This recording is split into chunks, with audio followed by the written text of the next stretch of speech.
Depuis longtemps, le sort des femmes dans le monde du travail, entre autres, a été dicté par l'homme, selon ses besoins et la morale de l'époque.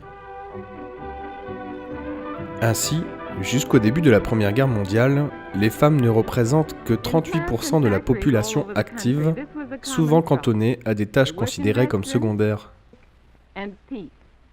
En 1898, la Confédération générale du travail ira même jusqu'à autoriser aux femmes de travailler à la seule condition qu'elles soient célibataires ou veuves. Quant aux bourgeoises, elles devront rester des épouses modèles et veiller à l'éducation des enfants. Étonnamment, c'est la Première Grande Guerre qui ouvrira la voie du monde du travail aux femmes. La plupart des hommes ayant été mobilisés pour partir au front, c'est à leurs femmes que revient la responsabilité de l'entreprise. 300 000 d'entre elles se retrouveront à la tête d'exploitations agricoles, 430 000 autres forment la main-d'œuvre de l'industrie de guerre. Durant 4 ans, les femmes remplacent leurs maris et prouvent qu'elles ont leur place dans la vie active. Mais dès 1919, elles sont renvoyées chez elles, avec comme mission de repeupler la France. Ce n'est qu'en 1965 que les femmes obtiennent le droit d'exercer une activité professionnelle sans l'autorisation de leur mari. Jusque-là, la femme n'avait même pas le droit de se présenter à un examen, d'ouvrir un compte en banque, ou bien même de passer un permis de conduire sans son aval. Mais c'est dès 1945 qu'Yvonne Edmond-Foinant, elle-même femme et chef d'entreprise, crée l'association Les Femmes Chefs d'entreprise. Une association qui a pour but d'aider les femmes à intégrer les milieux professionnels. Aujourd'hui, l'association est devenue mondiale et continue de promouvoir l'esprit d'entreprendre au féminin.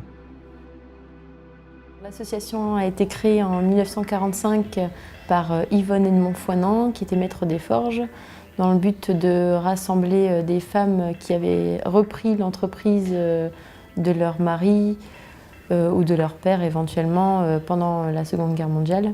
Et donc ça avait but de les rassembler, de trouver des forces ensemble pour continuer à envisager l'avenir. Au sein des FCE, si vous voulez, on a une réunion mensuelle où on se regroupe entre femmes chefs d'entreprise. Sur ces réunions mensuelles, nous avons des thématiques, donc dans le développement personnel ou bien présentation des mandats économiques, ce qui existe, pour informer les femmes chefs d'entreprise, par exemple sur le mandat du tribunal des prud'hommes. On n'est pas forcément informé et comment ça se passe, comment y aller, comment se faire élire. Il y a toute une procédure. C'est ensemble dans la même direction et puis de trouver des volontaires pour y accéder. Si on ne présente pas de femmes, je dirais, au niveau de ces instances, il n'y en aura jamais. Vous n'allez jamais trouver un juge féminin. Donc c'est aussi le but, c'est de favoriser cette mixité dont je vous parlais tout à l'heure. Donc pour ça, comment faire? Il faut informer les femmes chefs d'entreprise de ce qui existe et de ce qui se fait. Donc ça se fait au sein de nos réunions en fait. Aujourd'hui, la femme représente plus de 59% de la population active en France, un des taux les plus forts de l'Union européenne. Mais elles sont encore peu à accéder à des postes à haute responsabilité comme chefs d'entreprise. Elles ne représentent par exemple que 6,3% des équipes dirigeantes des 5000 entreprises les plus importantes de France.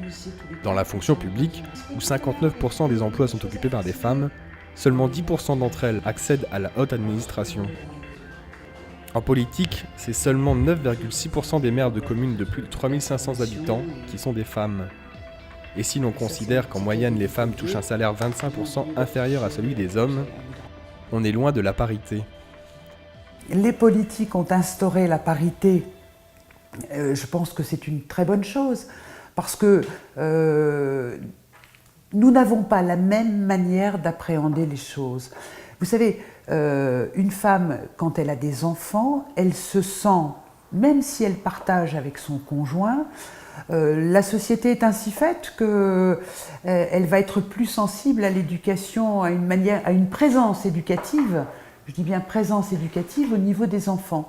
Donc quand une femme veut se lancer ou en politique ou dans la création d'une entreprise, bon déjà, si elle est mariée, il faut que le conjoint soit d'accord parce qu'il faut qu'il soit soutien. Parce que si c'est avoir une vie professionnelle remplie, mais une vie privée où c'est très conflictuel, je pense qu'on ne peut pas l'assumer. Donc, je pense que ça viendra. Mais comme les femmes n'ont pas la même manière d'aborder la politique, je pense que ça se fera tout doucement. Et je pense que ce n'est pas les capacités qu'ont les femmes à entreprendre en politique ou en termes d'économique qui les pénalisent. C'est aussi parce que parfois on ne leur laisse pas la place. Je pense que les hommes et les femmes peuvent faire actuellement tous les métiers. Il n'y a plus vraiment de métiers dits difficiles. On a des tas de machines qui aident justement pour les métiers physiques. Donc je ne pense pas qu'il y a vraiment de barrière. Je pense que c'est notre système de valeurs qui fait qu'on se met des barrières. Mais aller trouver des hommes qui font sage-femme, c'est pas évident non plus. Et pourtant, il y en a, et ça se passe très bien. Il n'y a pas de souci. Donc, c'est vrai que c'est pas évident d'arrêter ce système de barrières où on se les met nous-mêmes en fait. Il faut savoir les bousculer un petit peu. Pour ce qui est de la région Nord-Pas-de-Calais, le taux d'emploi des femmes de 15 à 64 ans n'est que de 50,8%. Et dès le cursus scolaire, c'est le manque d'informations et de modèles qui freine l'entrée des femmes dans les secteurs par tradition masculins. Elles obtiennent pourtant majoritairement de meilleurs résultats scolaires que les hommes, mais se tournent souvent vers des métiers offrant peu de possibilités de carrière, sans doute dû à la vision rétrograde qui veut que l'homme est et doit rester le pilier de la famille, mais pas seulement. On le voit pour les familles monoparentales où c'est la femme qui souvent a la charge des enfants. Il est un fait que si vous voulez donner vos enfants à garder ou en surveillance, quelle qu'elle soit, vous êtes obligé de gagner beaucoup d'argent si vous voulez l'assumer comme tel, donc de travailler beaucoup, ou alors de dire, ma priorité c'est ma famille, ce sont mes enfants, et c'est souvent encore le cas, et je libère du temps et je prends des professions qui sont peut-être mieux adaptées à mon statut. Et je pense que c'est là où les pouvoirs publics ont encore beaucoup à faire, et c'est là où il est important d'instaurer des haltes garderies, des crèches pour les enfants. Actuellement, on a beaucoup de chômage et on revient dans un système où on incite les femmes à rester à la maison parce que c'est l'homme qui doit ramener le salaire. Et ça me tue aussi parce que c'est pas forcément vrai. Il y a des femmes qui gagnent peut-être plus que leur mari et bizarrement le mari, parfois il a du mal à supporter ça parce qu'il se dit c'est moi l'homme, c'est moi qui dois ramener à manger à ma famille, quoi. Maintenant, je pense qu'il faut savoir évoluer et puis c'est en fonction des opportunités, mais il ne faut pas que la femme s'empêche d'évoluer parce qu'il y a ce postulat derrière et la vie, maintenant, j'espère quand même qu'on arrive à ouvrir les yeux de chacun et d'avancer dans ce système-là, mais il y a encore des préjugés et ça commence malheureusement dans la petite enfance. Heureusement, les mœurs évoluent. Et doucement, la femme prend petit à petit sa place à des postes à haute responsabilité, ou se tourne vers la création d'entreprises.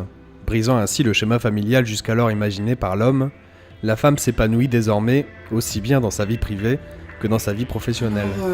Mon mari étant lui-même entrepreneur, il a déjà fait plusieurs fois ces démarches. C'était aussi un sacrifice familial à l'époque parce que forcément, moi j'ai dû suppléer au fait qu'il soit plus lancé de son côté. Et forcément, quand j'ai dit c'est chacun son tour, c'était mon tour aussi, il était d'accord, et puis il savait aussi que c'était de toute façon une fin en soi, que c'était mon objectif depuis longtemps, acquérir une certaine expérience, puis me lancer, seul ou pas seul, je savais pas encore, jusqu'à l'année dernière, je ne savais pas encore sous quel terme j'allais me lancer, mais c'était de toute façon un objectif.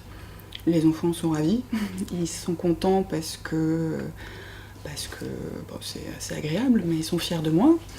Et donc, quelque part, mon métier ne change pas, c'est juste que je le fais en mon nom. Et voilà, ça une question de fierté, une question d'assumer, de pouvoir prendre de nouvelles responsabilités et puis de me lancer vers d'autres choses.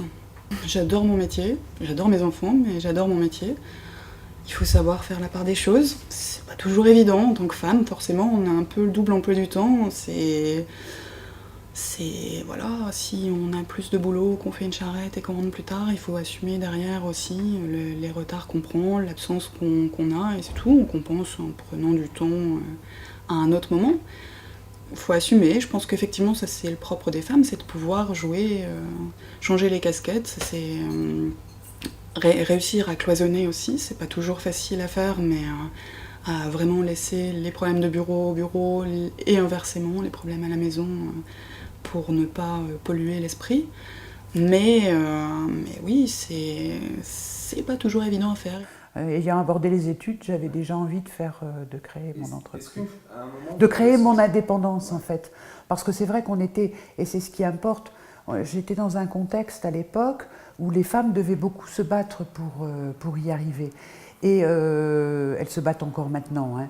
Mais je m'étais dit, pour avoir cette forme de liberté par rapport à un carcan peut-être dirigé souvent par des hommes, et pour marquer et pour trouver ma place dans la société, c'était ma façon à moi de me dire, en étant indépendante, j'apporterai la preuve de mes capacités et j'arriverai à m'épanouir comme ça. Je crois que le tout, c'est de... Vous savez, quand on veut réussir sa vie, il faut se recentrer quand même sur soi-même, sur ce qu'on a envie de faire de sa vie. Et puis, si le contexte ne vous permet pas de vous réaliser, il faut le contourner et vous y arrivez finalement. Mais on n'a pas le même chemin. À l'époque, on n'avait pas le même cheminement quand on était un homme et quand on était une femme. Les femmes représentent 52% de notre population. Je pense qu'elles ont leur part à prendre dans la société dans laquelle elles vivent et une part active. Ceci étant, certaines trouvent un épanouissement en élevant leurs enfants, ce qui est tout à fait noble. Pour ma part, j'ai toujours aimé être en contact avec les milieux qui m'entouraient, ce qui fait que tout est question d'organisation après. Je veux dire, quand on fait des choix, il faut les assumer et c'est ce que j'ai fait, je pense, sans trop de difficultés. J'ai toujours eu dans la tête d'être chef d'entreprise.